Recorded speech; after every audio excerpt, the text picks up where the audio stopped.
kampung halamannya.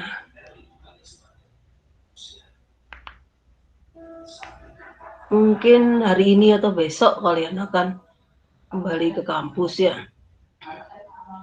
Kampus pun juga masih sepi dia. Belum terlalu banyak mahasiswa yang hadir.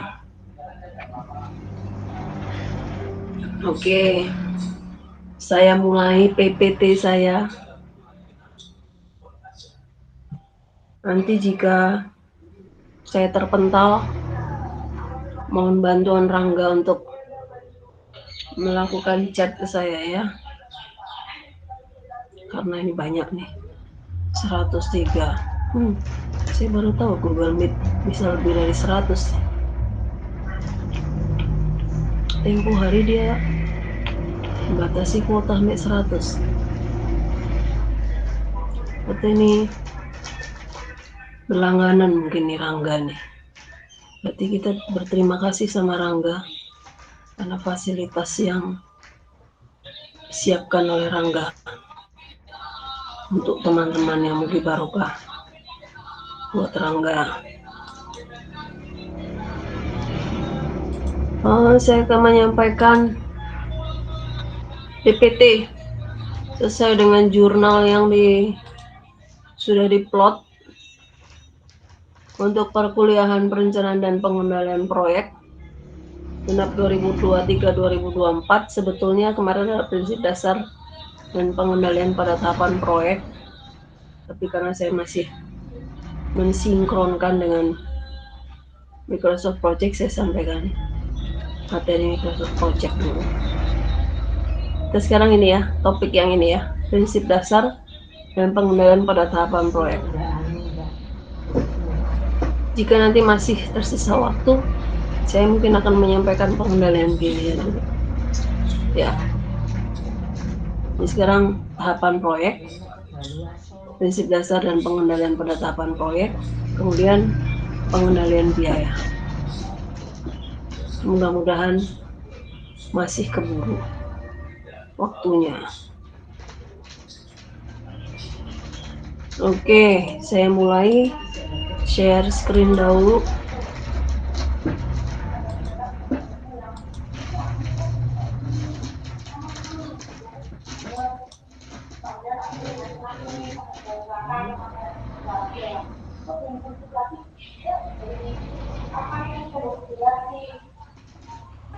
Mungkin ada back sound karena saya melakukan perkuliahan ini di rumah.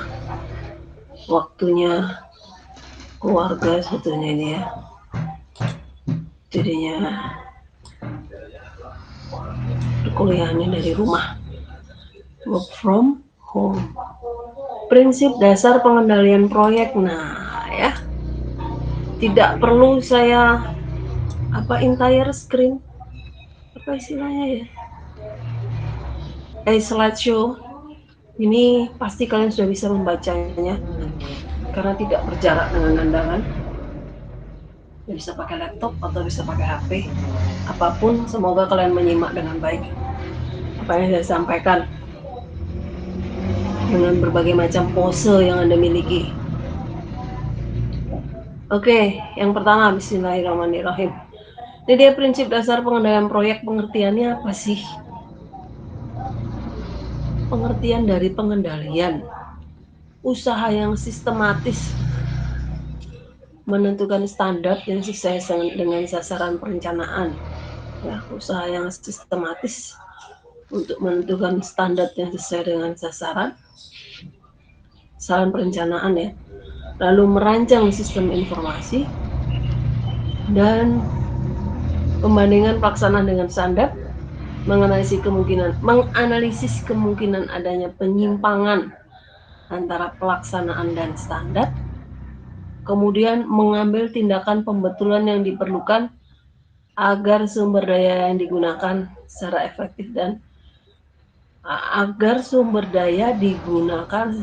efektif dan efisien dalam rangka apa? Mencapai sasaran ya, sasaran perencanaan di atas.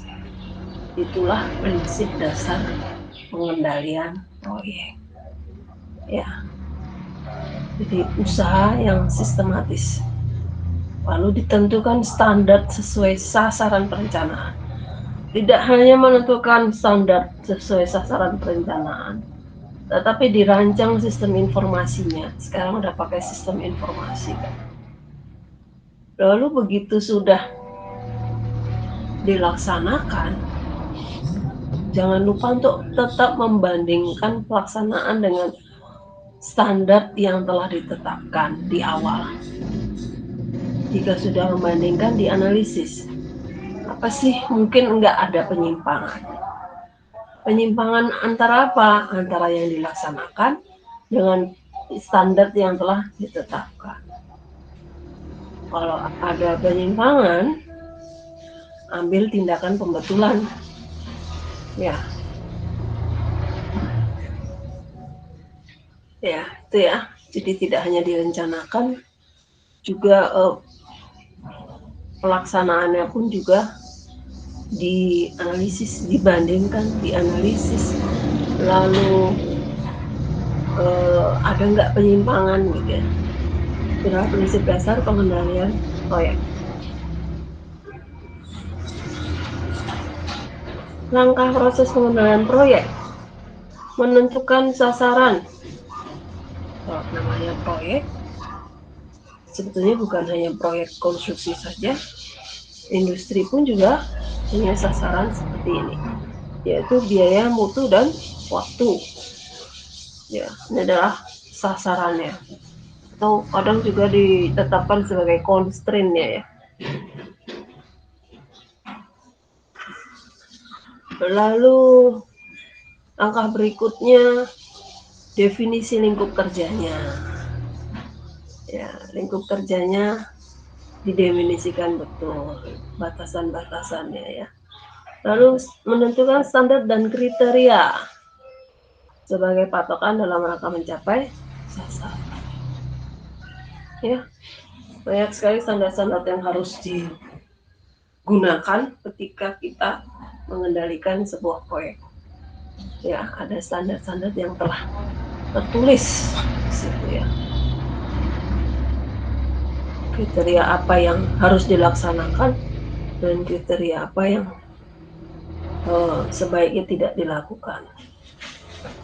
Lalu merancang atau menyusun sistem informasi, dipantau dan dilaporkan hasil pelaksanaan pekerjaan telah dilakukan.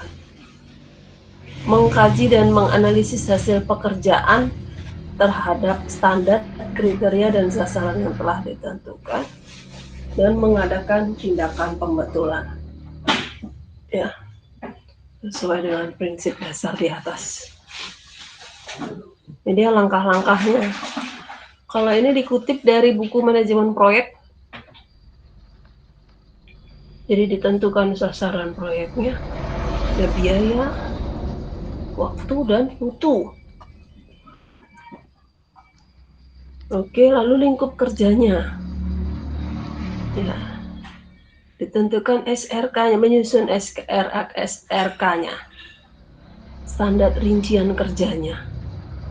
Ya, per hierarki, bisa per hierarki,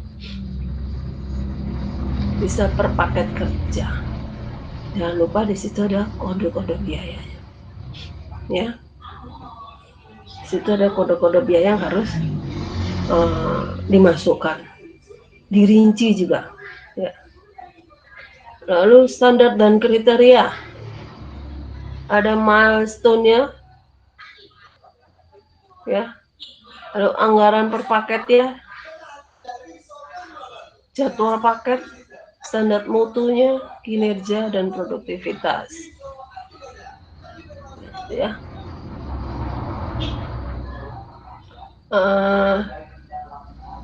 Anggaran per paketnya, pagunya berapa, jadwal per paketnya ini harus dimulai kapan, berapa lama tempo pekerjaan ini harus diselesaikan. Ya, standar-standar mutunya disampaikan, ya, mutu beton, mutu besi, lalu Sekarang sudah ada juga yang sedang tren ya, TKDN, tingkat komponen dalam negerinya, ya, itu yang sedang booming di 2 tahun ini. Lalu standar-standar mutu yang lain, pekerjaan beton, pekerjaan arsitektur, pekerjaan ME, itu juga banyak sekali standar mutu yang harus ditentukan. Itu ditetapkan. Lalu kinerja dan produktivitas yang dicermati betul. Terus kalau sudah ditentukan standarnya, dipantau prestasi pekerjaannya, oke, mengukur hasil kerja, mencatat pemakaian sumber daya, pemeriksa kualitas, ya, mencatat kinerja dengan produktivitas. Ini salah satu ya, salah satu bagian. Banyak sekali kalau mau dirinci prestasi kerja pekerjaan yang bisa dipantau, ya, mengkaji dan menyimpulkannya, diinterpretasi masukan, biaya dan jadwal penyelesaiannya dikaji, simpulkan, ya, kualitasnya bagaimana, apakah masih tetap sesuai dengan standar dan kriteria yang telah ditetapkan, lalu laporan kesimpulan. Terakhir adalah tindakan pembetulan jika dikaji dan disimpulkan terjadi penyimpangan, ya, relokasi sumber daya. Nah, ini sampai berjalan pun juga bisa dilakukan. Jadwal alternatif, jika sumber daya sudah direlokasi, pasti jadwal pun akan melakukan penyesuaian. Lalu prosedur dan metode, ya, jika metode yang awal ternyata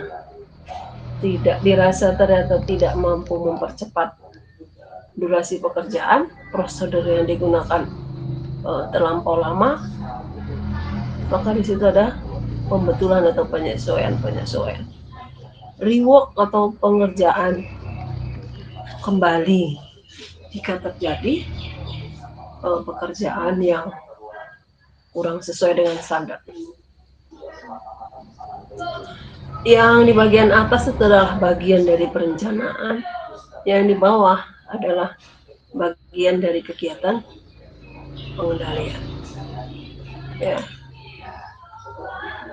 Area dalam kurung objek dan aspek pengendalian meliputi apa saja sih? Ya. Aspek pengendalian atau area atau objek yang dikendalikan itu. Organisasi, personil, prosedur, ya.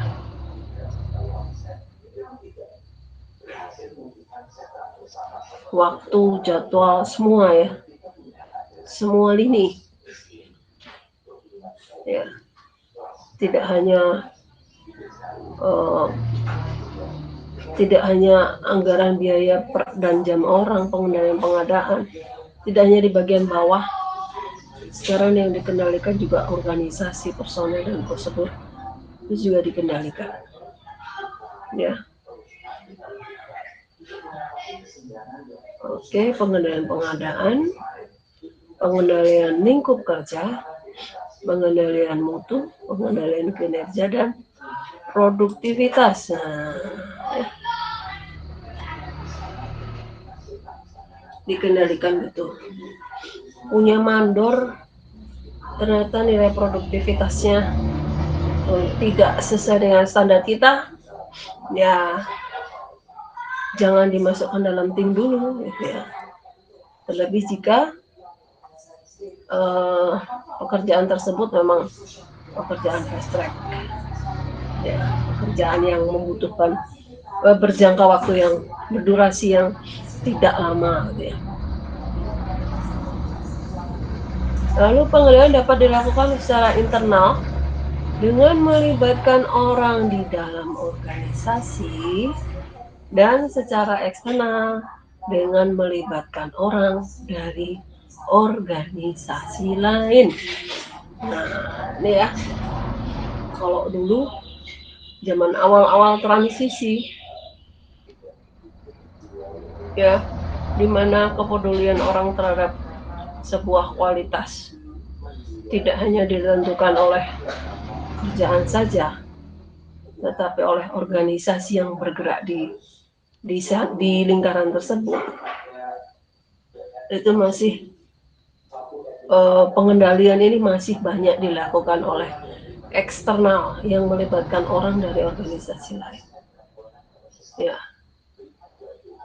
sekarang lebih banyak merekrut, lalu mentrainingnya, lalu digunakan untuk mengendalikan proyeknya sendiri. Ya, jadi pengendalian dilakukan oleh internal organisasi.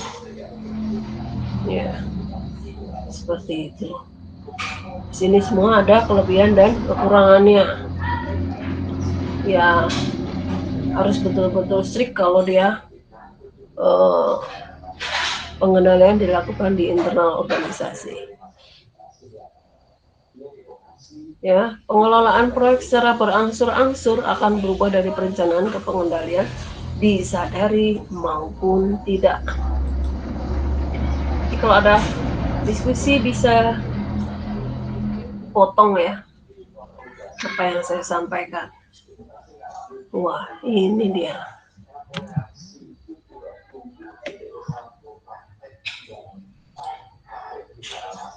Gede banget. Masih bisa. Aspek dan objek perencanaan dan pengendalian. Apa saja sih organisasi dan personel yang dikendalikan organisasi dan personelnya? Ya. Jadwal induk milestone. Ya, yang dikendalikan adalah jadwal pekerjaannya. Ya. Lalu anggaran kantor maupun anggaran di lokasi, di lapangan maksudnya ya, anggaran di kantor pusat maupun anggaran di site ya, tempat di mana proyek tersebut dilaksanakan. Sistem pengendalian anggarannya juga dilakukan di dua lokasi tersebut, kantor pusat dan di lokasi proyek. Lalu pengadaan material curah dan peralatan. Sistem pengendalian pengadaannya sama ya. Mutunya ya.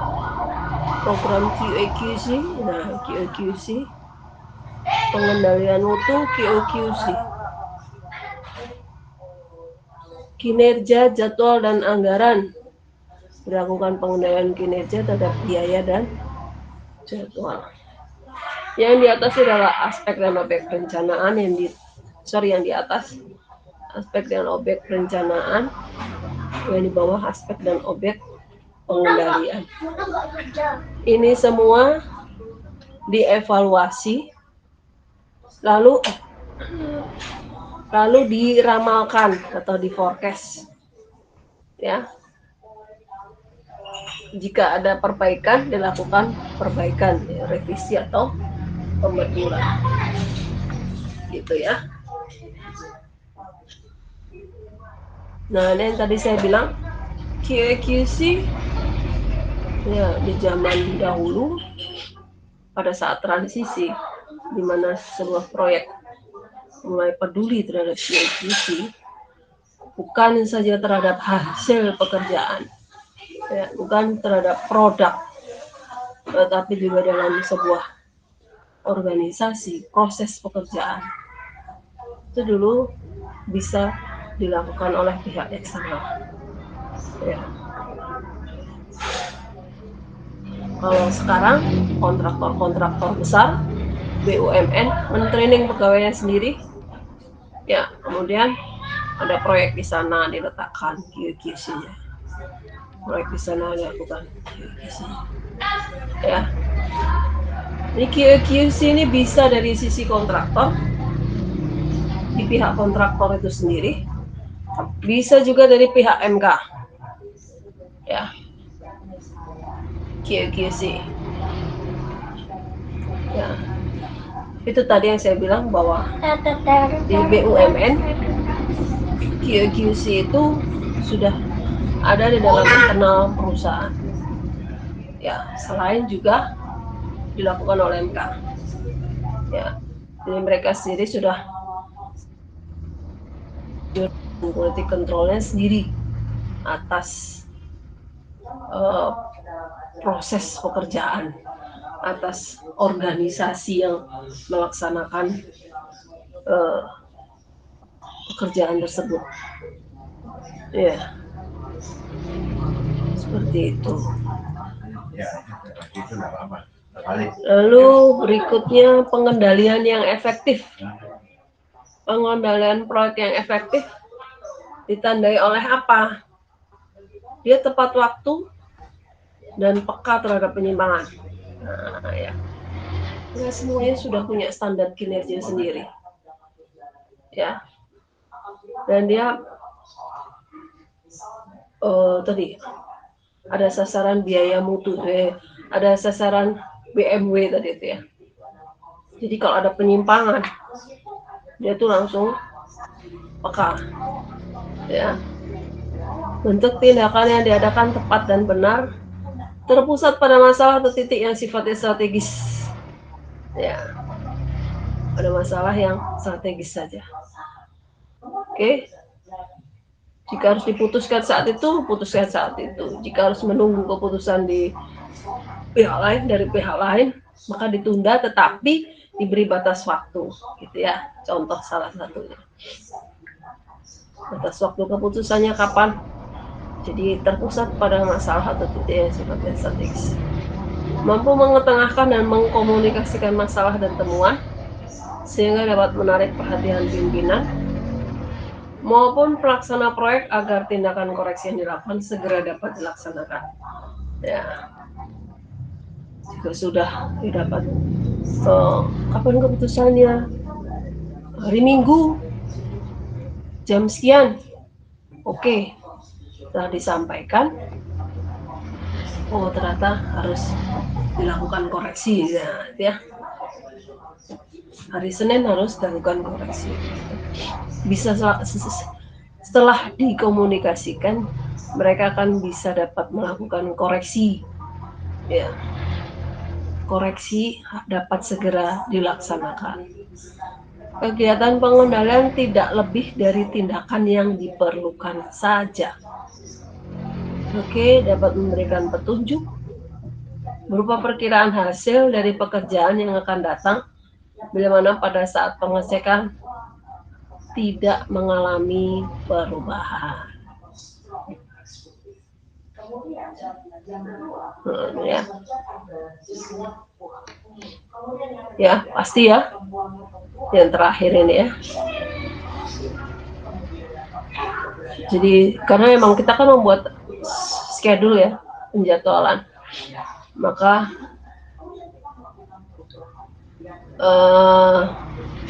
jika keputusan telah ditentukan, maka untuk pekerjaan berikutnya itu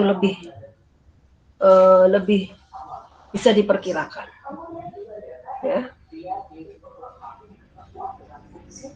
Itu pun jika tidak ada perubahan.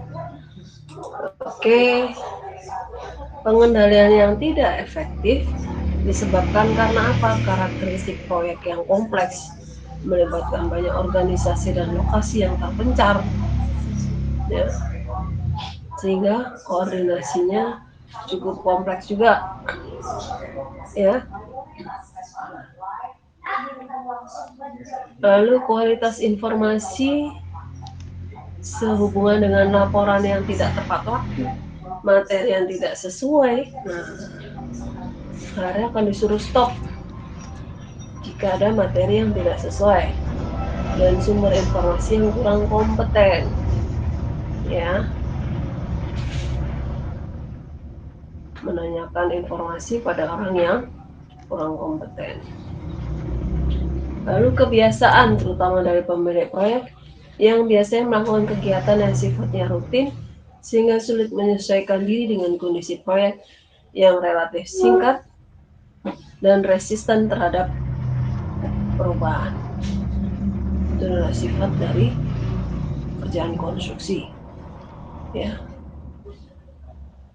memang pekerjaan konstruksi memiliki sifat yang ini dia, pekerjaannya relatif singkat dan tidak pernah sama. Ya, segala sesuatunya dapat berubah, mudah sekali berubah sesuai dengan kondisi yang ada di lapangan. Ya, salah satu contoh misal pemancangan gitu ya. Ketika dilakukan penyelidikan tanah, hitung ternyata kedalamannya 20 meter. Tapi pada kedalaman 12 meter dia sudah tidak bisa dipancang lagi. Nah, itu ya. Berarti harus dilakukan penyelidikan lagi. Nah, ada kemungkinan kondisinya ini berbeda nih satu titik ini. Ya. Jadi yang kalau nggak efektif adalah kalau dia tidak biasa ya atau sifatnya rutin. Dia biasa melakukan, dia mempunyai kebiasaan yang melakukan kegiatan yang sifatnya rutin. Padahal kondisi proyek tidak bisa rutin begitu ya.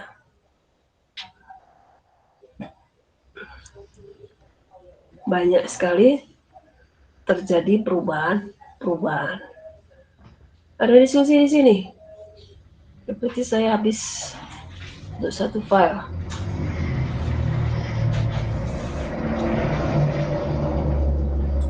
Kalau belum ada diskusi, saya ke slide file berikutnya.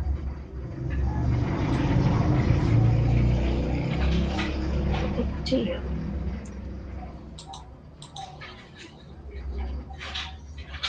PP, perencanaan dan pemantapan kalau di sini ya.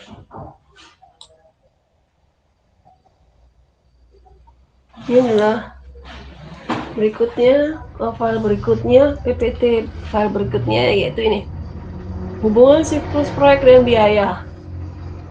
Bagaimana sih hubungan siklus sebuah proyek terhadap biaya? Ini dia. Ini ada A, B, C, D, E, F. Ya. Dimana pada A, B ini adalah tahap konseptual. Sedangkan ini adalah tahap perencanaan dan pemantapan dari konsep. Ya. Lalu tahap yang terakhir yaitu implementasi fisik. Ya.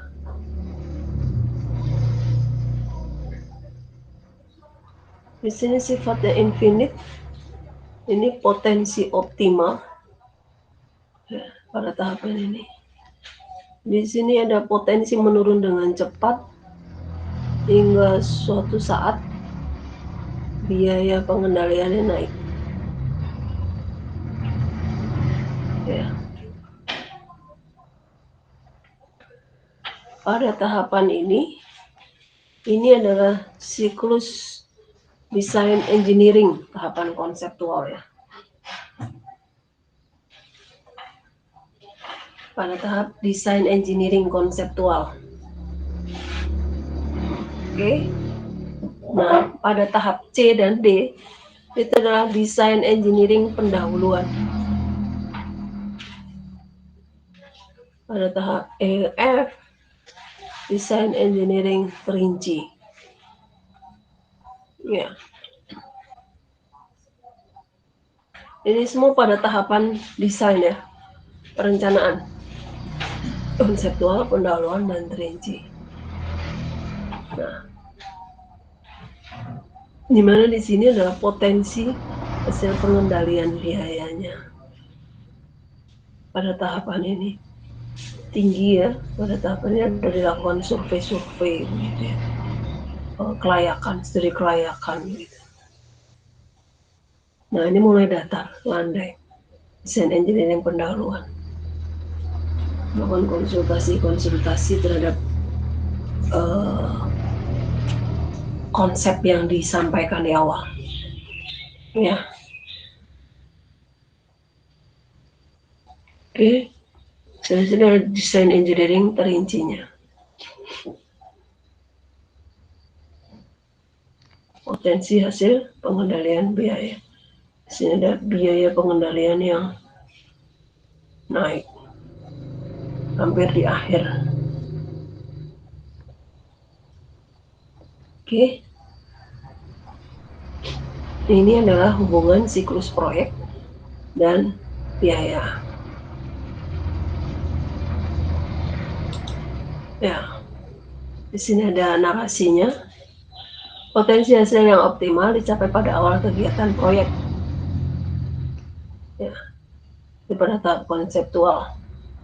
Potensi akan menurun terus sampai proyek berakhir. Oke, menjelang penyelesaian proyek, biaya pengendalian akan naik. Sebentar.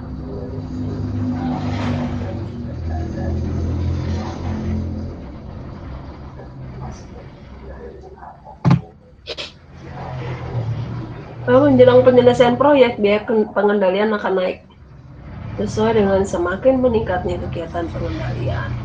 Seperti apa? Inspeksi, testing, uji coba, dan lain-lain.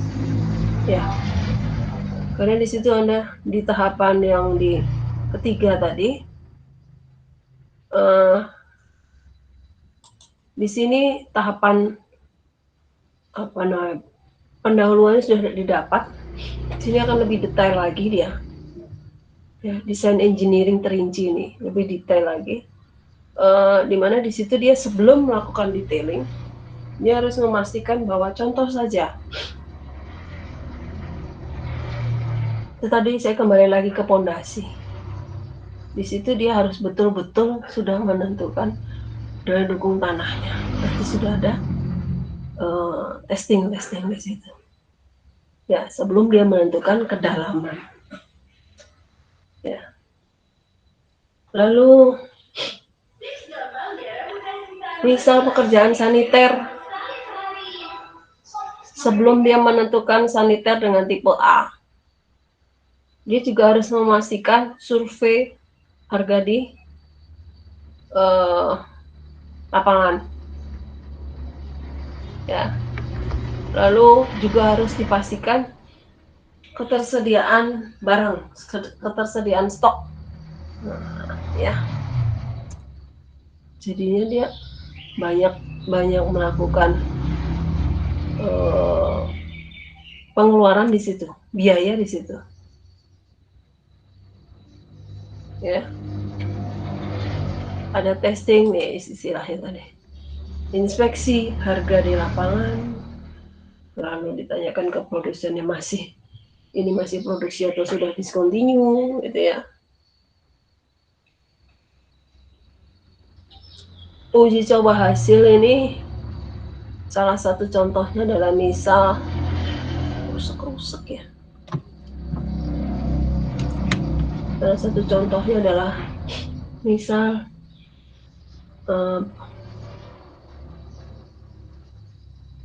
ada yang punya contoh pekerjaan struktur ya, uji coba hasil.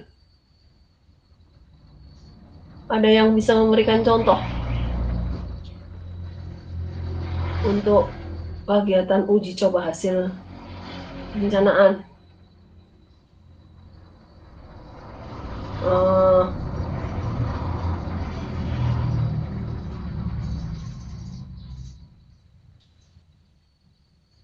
Kalau dia mau mencoba material yang belum pernah dipilih atau dia gunakan, ya, akan mencoba material yang belum pernah dia pakai sebelumnya di proyek-proyek sebelumnya. Nah, kadang user atau pemilik proyek menyuruh desain engineeringnya untuk melakukan uji coba dulu, atau Salah satu contohnya dalam mock-up, ya, seperti itu. Ini mock-up pada tahapan perencanaan. Bisa juga seperti itu. Ya. Contoh kalau di material arsitektur adalah pekerjaan fasad ya. Anda tahu ACP ya, aluminium composite panel. Itu antara merek satu dengan merek yang lain mempunyai metode pekerjaan yang berbeda. Nah, misal di situ dia menggunakan kolom bulat begitu ya. Dia harus melakukan uji coba hasil dulu jika dia belum pernah melakukan. Tetapi kalau dia sudah pernah melakukan, dia bisa merekomendasikan, saya sudah pernah merencanakan di proyek A. Nah, gitu ya. Jadi dia akan menunjuk pada proyek yang pernah dia kerjakan. Ya, seperti itu. Tapi kalau dia belum pernah melakukan, dia akan meminta produsen untuk melakukan uji coba hasil, bukan penawaran dulu ya, masih melakukan uji coba hasil. Seperti itu contohnya. Kalau beton struktur, saya jarang yang lihatnya, karena memang pekerjaan beton, pekerjaan struktur itu benar-benar terinci betul standar seperti ini. Dihitung kebutuhan penulangannya diameternya sekian, sengkang sekian, itu pun juga dari standar yang sudah ada, ya kan? Testing, tes besi, tes tulangan pun juga sudah bisa dipastikan harus dilakukan berapa meter, dites di lab mana saja rekomendasinya, standarnya sudah terukur.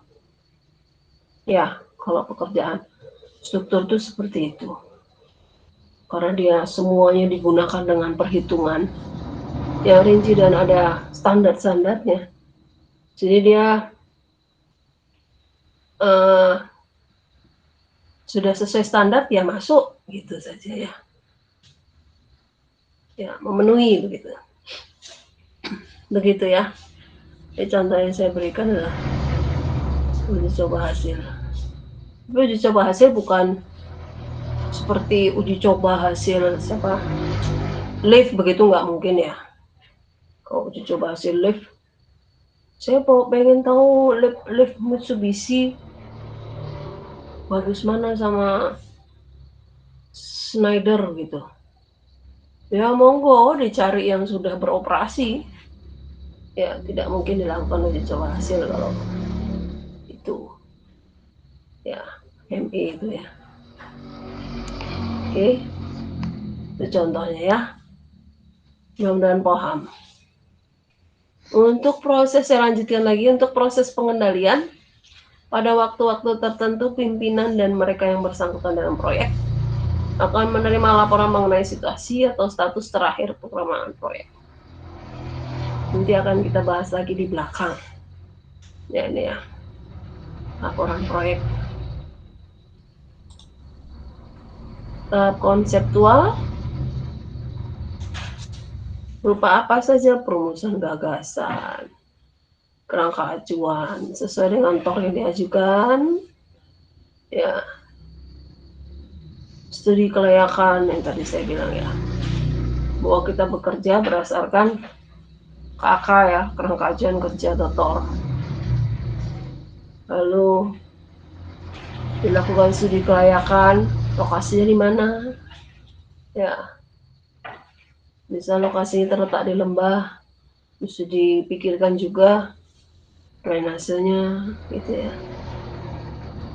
Itu misal dia terletak di antara gedung, nah nanti dipikirkan juga ini metode pelaksanaan pekerjaannya bagaimana, manuver alat beratnya seperti apa ya. Lalu indikasi dimensi lingkup proyek.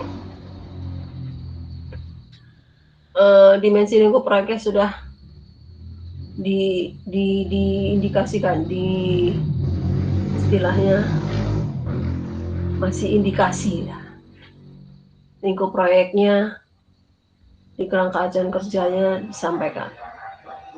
Misal gedung kuliah bersama, gitu ya. Berarti nanti lingkup kerjanya akan tahu. Nah, silahkan Milyun Alfaridli, Anda raise your hand. Silahkan, bisa di on, di unmute. Silahkan. Jangan-jangan ke pecetnya. Nah, silahkan jika akan menyampaikan, memotong, mendiskusikan sesuatu, biar nggak ngantuk. Sebentar ya, backsound saya kencang sekali. Oh, ya. Indikasi dimensi lingkup proyeknya mesti ditentukan. Jangan sampai nanti rancu. Ini gedung pendidikan akan digunakan apa? Digunakan digunakan untuk lab kah? Atau digunakan untuk gedung perkuliahan kah? Karena nanti lingkupnya berbeda. Ya. Lab pun juga labnya siapa?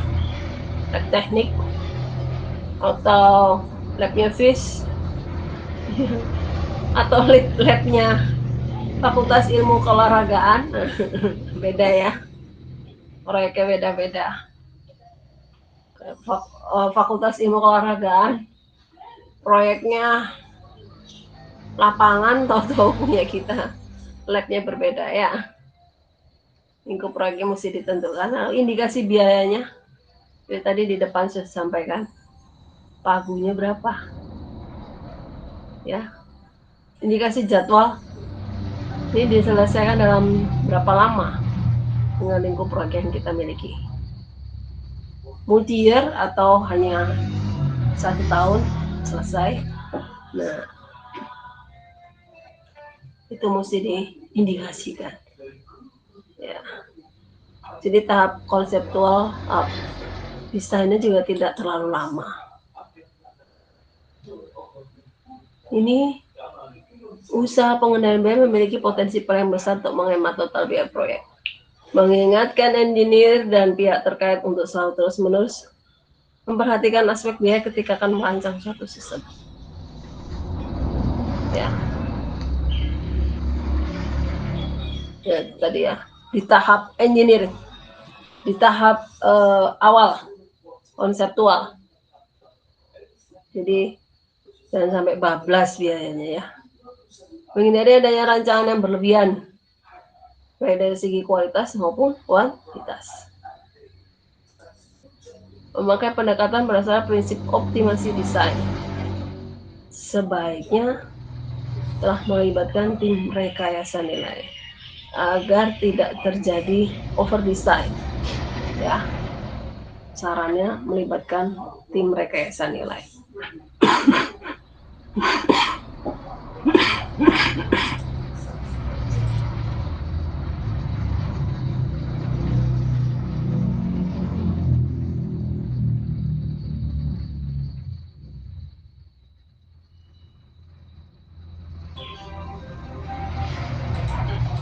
Saya izin minum ya. Kalian minum, saya nggak kelihatan, tapi kalau saya minum kalian kelihatan.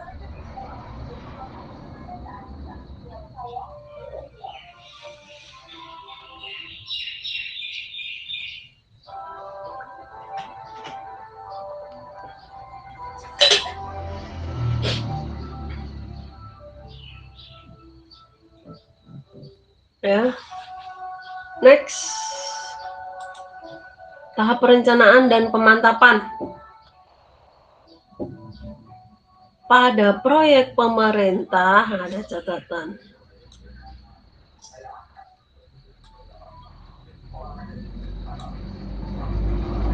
Tahap pembelian harus menunggu sampai semua perencanaan selesai. Ya, kegiatan pada tahap perencanaan itu ngapain? Pendalaman berbagai aspek persoalan yang di atas konseptual tadi. desain engineering dan pengembangan, pembuatan jadwal induk dan anggaran induk ya, dalam rangka menentukan kelanjutan investasi, menyusun strategi penyelenggaraan dan rencana pemakaian sumber daya. Ya. Dari situ akan keluar rencana anggaran biaya. Ya. Lalu pembelian awal dan penyiapan perangkat dan peserta untuk proses pengadaan. Ya.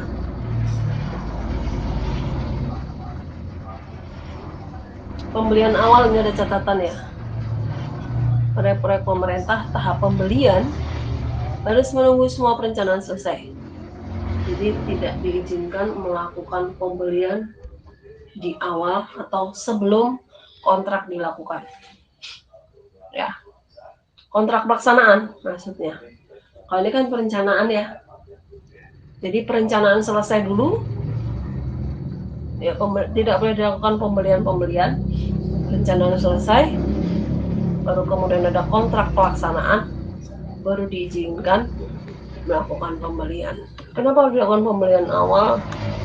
Satu, kemungkinan dia tidak terlalu banyak produknya, terbatas. Dan yang kedua,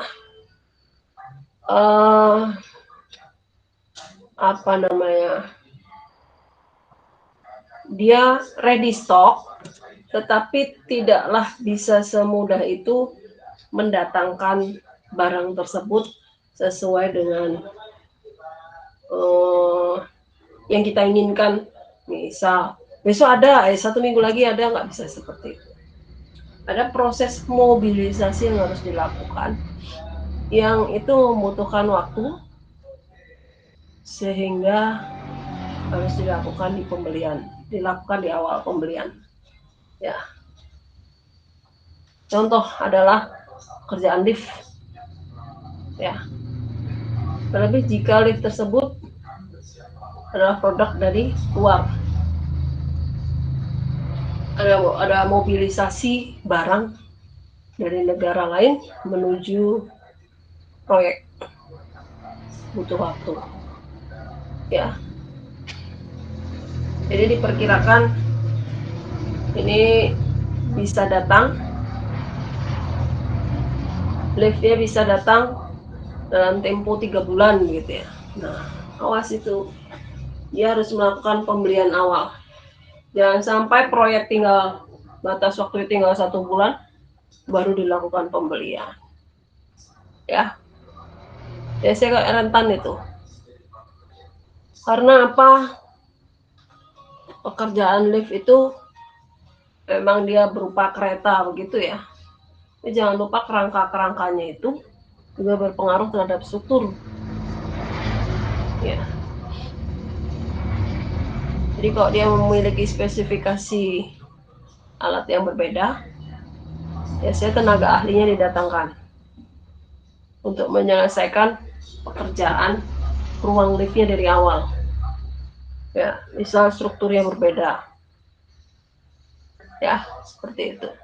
Dia harus dilakukan pembelian di awal. Itu kemudian saat dia bisa dirakit, di lapangan pun sudah siap. Ya, barangnya siap, di lapangan siap. Gitu ya. Jangan sampai bongkar-bongkar lagi ya, itu ya. Susahnya pekerjaan lift itu, karena dia berpengaruh terhadap struktur. Sedangkan pekerjaan struktur biasanya kan di awal pekerjaan ya. Ya, setelah pekerjaan struktur, arsitektur, ME, ya. Oke. Walaupun tidak harus pasti seperti itu, bisa disisip-sisip gitu ya. Pekerjaan ME itu bisa disisip. QIT gitu. Kerjakan dulu. Rumah pompa, kerjakan dulu. Sekarang ada rumah hidran gitu ya, buat pemadam kebakaran. Nah, itu kan. Atau panel house. Nah, itu kan pekerjaan sendiri ya, punya rumah sendiri. Oke. Dari tadi nggak ada yang motong pembicaraan saya, mudah-mudahan menyimak ya. Ini saya bercerita panjang lebar tinggi. Tidak ada yang memotong. Mudah-mudahan paham apa yang saya sampaikan. Jangan ditinggal sambil nonton TV kalian. Nah. Eman. Kalau kuliah gambar, bisa saja sih. Ya, ini cerita soalnya ya. Ini buat bekal Anda ketika nanti ke lapangan ya, ketika magang ya. Ya, ketika magang. Banyak sekali bekal yang didapat dari mata kuliah dengan core MK. Ini bisa kalian jadikan bekal ketika di lapangan.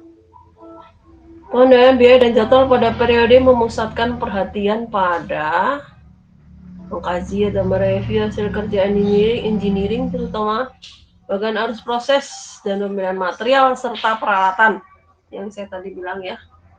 Material tersebut discontinue apa enggak, lalu ready stock apa enggak. Ya. Peralatan ini bisa digunakan untuk dimanfaatkan di lapangan enggak. Tempatnya kecil, alatnya gede banget, tower crane-nya terlalu besar. Ya. Membicarakan patokan-patokan penilaian ekonomi yang digunakan. Ya, patokan-patokan penilaian ekonomi, kerjaan struktur, arsitektur, ME, ya. Gunakan metode rekayasa nilai. Nah, akan lebih bagus. Pada tahap ini, pimpinan proyek akan lebih sering berhubungan dan memberitahukan kepada pimpinan perusahaan mengenai perkembangan proyek agar pada waktunya bisa dipertimbangkan diteruskan atau tidaknya realisasi proyek tersebut. Ya.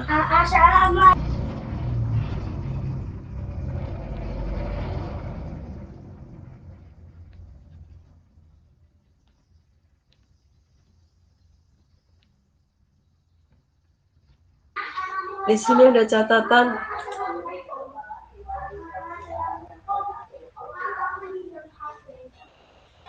patokan penilaian ekonomi dari sisi investasi.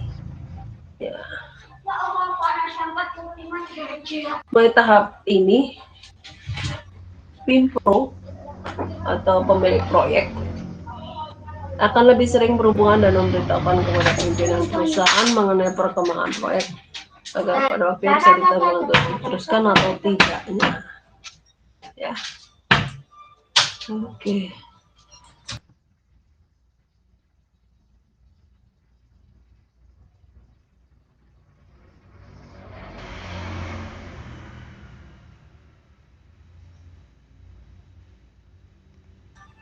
Aduh. Tahap implementasi. Ya. Apa saja desain engineering rinci atau DED ya? Detail engineering design. Pembuatan spesifikasi dan kriteria. Pembelian peralatan dan material. Ini tadi ya.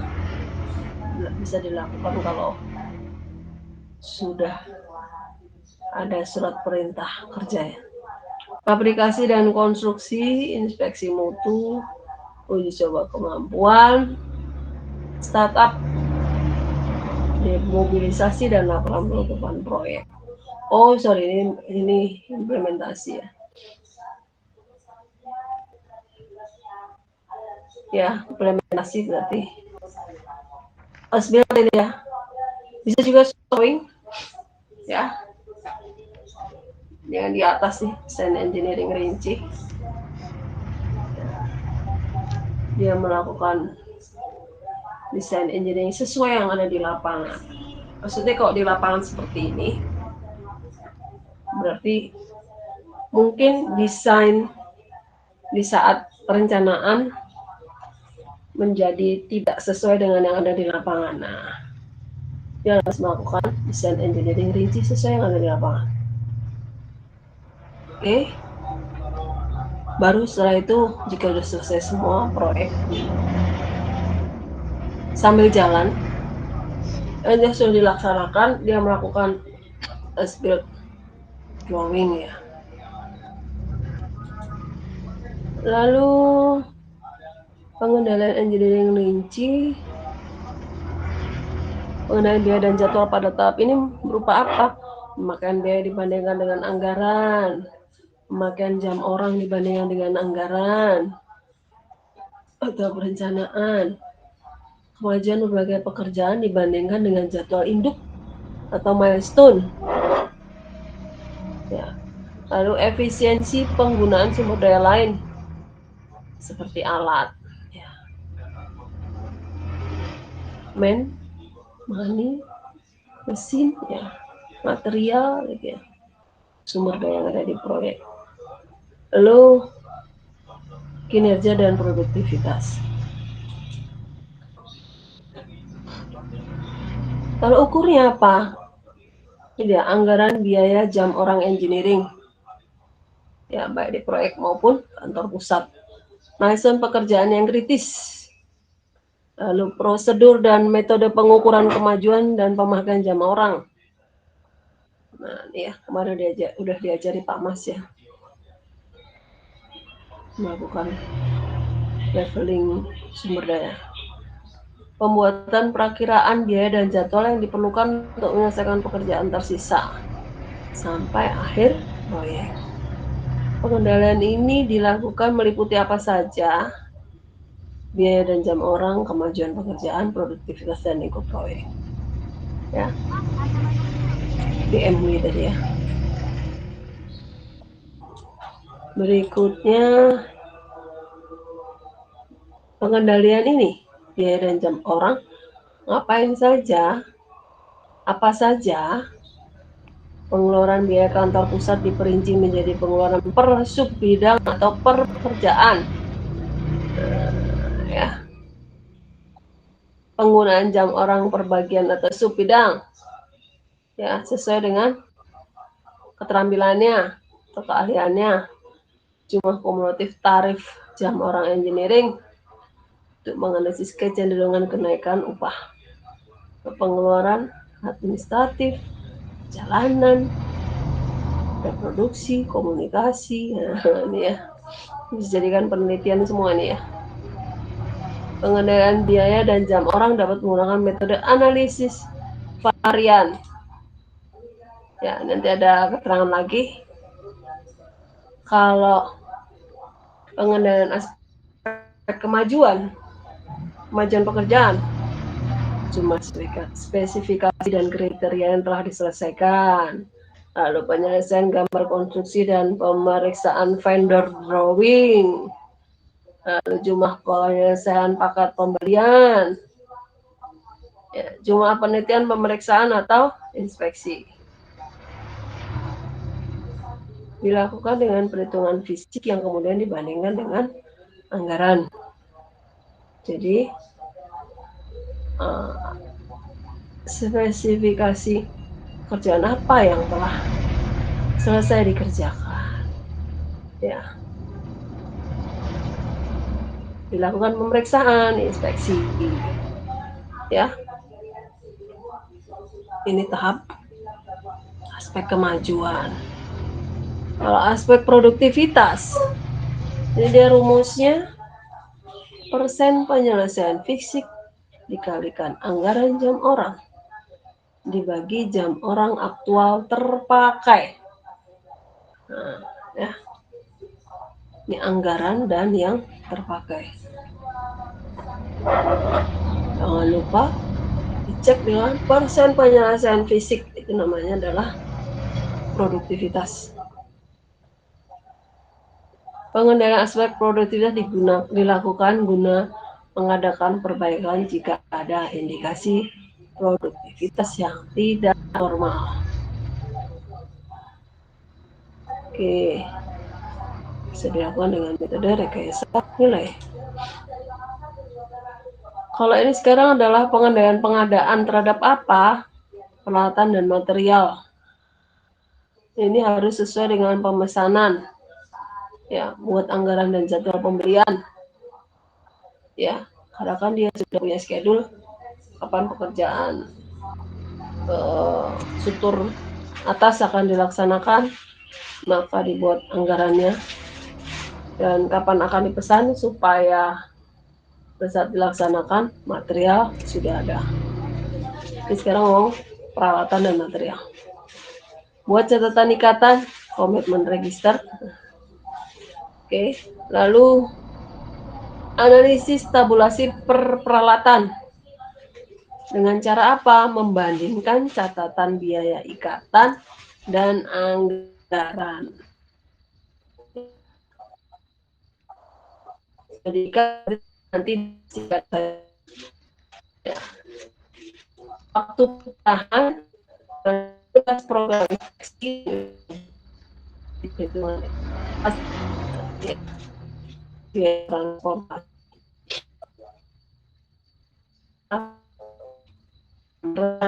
eskalasi harga, ya. Ada catatan di sini. Catatan komitmen ini diperinci menjadi per kode biaya peralatan pesanan. Ya, peralatan pesanan bisa juga material curah dan pengadaan di lapangan. Ya, kemudian dibuat kurva yang menunjukkan perbandingan antara perencanaan, plan, dan kenyataan, actual. Ya. Oke. Masih dengan tahap yang sama, pengendalian material sekarang hampir sama dengan yang tadi, ya. Di atas, ya. Tadi di atas adalah peralatan, ya, ini material. Pemantauan kuantitas, ya. Bandingan mutu dengan standar yang ada. Ini tabulasinya, harga penawaran versus anggaran persatuan jumlah. Lalu waktu penyerahan kapan, biaya transportasinya, jangan lupa dimasukkan. Oke. Jangan sampai terjadi men yang sudah siap tetapi materialnya masih belum hadir, gitu, ya. Berikutnya pengendalian konstruksi lapangan meliputi biaya jam orang langsung dan tidak langsung, kemajuan capai dan produktivitas. Pengeluaran biaya per area per satuan waktu, juga disampaikan oleh Pak Mas, ya. Kok biaya orang, ya? Ini dia. Pemakaian jam orang per satuan waktu per area. Analisis manpower histogram terutama pada awal dan akhir masa konstruksi. Lalu pengeluaran untuk barang-barang konsumsi, misal kawat las, ATK, bahan bakar, dan lain-lain. Ya.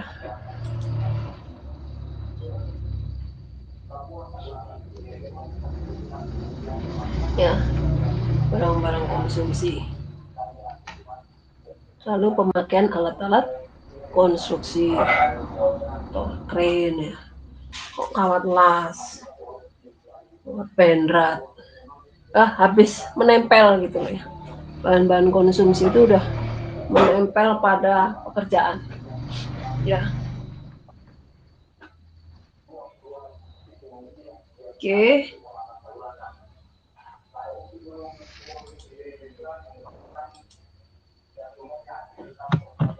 (16) masih juga sama, tapi pada pengendalian konstruksi lapangan. Ini tadi pencatatan dan akuntansi, pemantauan kemajuan pekerjaan. Itu memonitor kemajuan jadwal konstruksi. Yang sini bagian engineering, yang ini bagian akuntansi, ya. Jadi pemakaian sumber daya, kode ACC, komitmen dan pengeluaran, upah, ya. Ini istilah-istilah akuntansi, ya. Kalau di sini permintaan kemajuan pekerjaan, tracking, monitor kemajuan, jadwal konstruksi, analisis produktivitas, lalu status kemajuan per bulan, tren dan progresnya. Oke, di pengendalian dilakukan di sisi akuntansi dan bagian pelaksanaan teknis di lapangan ya, realisasi di lapangan. Meliputi pengendalian kemajuan dicapai meliputi kemajuan pekerjaan dibandingkan dengan milestone yang tadi sudah disampaikan, analisis penyelesaian fisik pekerjaan per area per waktu, analisis tingkat pemakaian sumber daya. Nah, produktivitas meliputi produktivitas tenaga kerja dan analisis labor rate juga tenaga kerja ya. Next, ini adalah sistematika pemantauan aspek dan objek perencanaan pengendalian dilakukan di engineering, pengadaan, dan konstruksi. Selain itu, pengendalian juga dilakukan, ini analisisnya, variansi hasil dari. Oke,